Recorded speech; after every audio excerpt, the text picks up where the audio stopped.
A 4.5-year-old boy sits at the kitchen table with his father, who is reading a new story aloud to him. He turns the page to continue reading, but before he can begin, the boy says, "Wait, Daddy." He points toward the words on the new page and reads aloud, "Go, puppy, go." The father stops and looks at his son. "Can you read that?" He said, "Yes, Daddy." And he points to the words and reads again. This father was not actively teaching his son to read, even though the child constantly asked questions about letters, words, and symbols that they saw everywhere in the car, in the store, on the television, etc. The dad wondered about what else his son might understand and decided to try and experiment. Grabbing a sheet of blank paper, he wrote several simple words in a list like mom, dad, dog, bird, bed, truck, car, tree, etc. He put the list down in front of the boy and asked him to read the words. The boy read all the above words slowly. The father gave his little boy a warm hug and continued reading the story about the puppy, all the while wondering if his son's abilities were an indication of exceptional intelligence or simply a normal pattern of linguistic development. Like the father in this example, psychologists have wondered what constitutes intelligence and how it can be measured. In our day-to-day conversation, an individual is said to be intelligent in proportion to his success in general life situations. Intelligence is a key construct employed to know how individuals differ from one another. It also provides an understanding of how people adapt their behavior according to the environment they live in.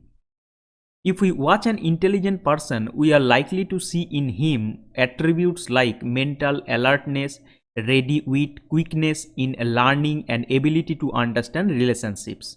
The Oxford Dictionary explains intelligence as the power of perceiving, learning, understanding, and knowing.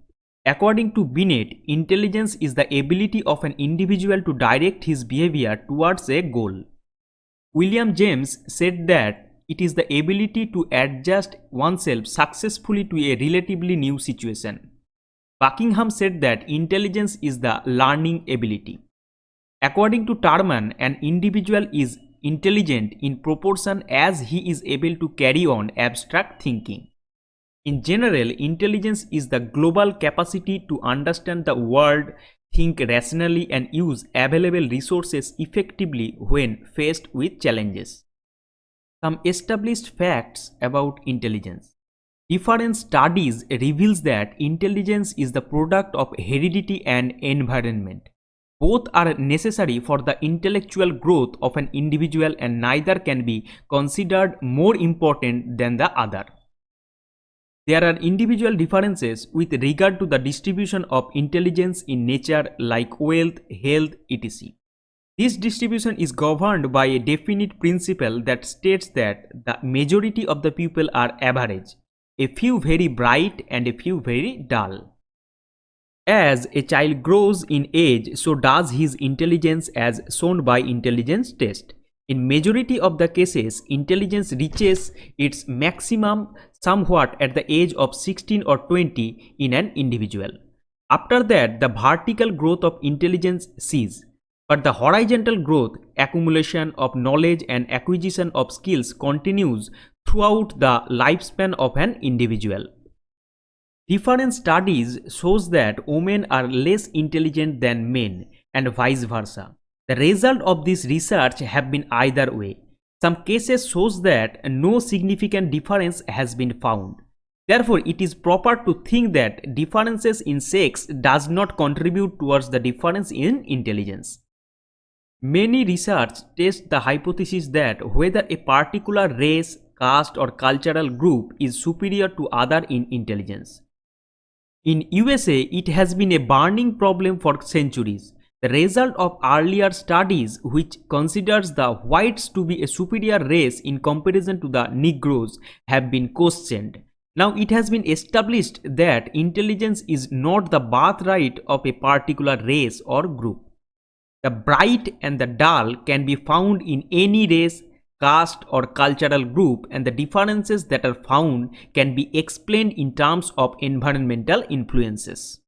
There are a number of misconceptions about the nature and concept of intelligence, such as intelligence is not knowledge, though acquisition of knowledge depends to a great extent on intelligence and vice versa. Intelligence is not memory. A very intelligent person may have a dull memory and vice versa.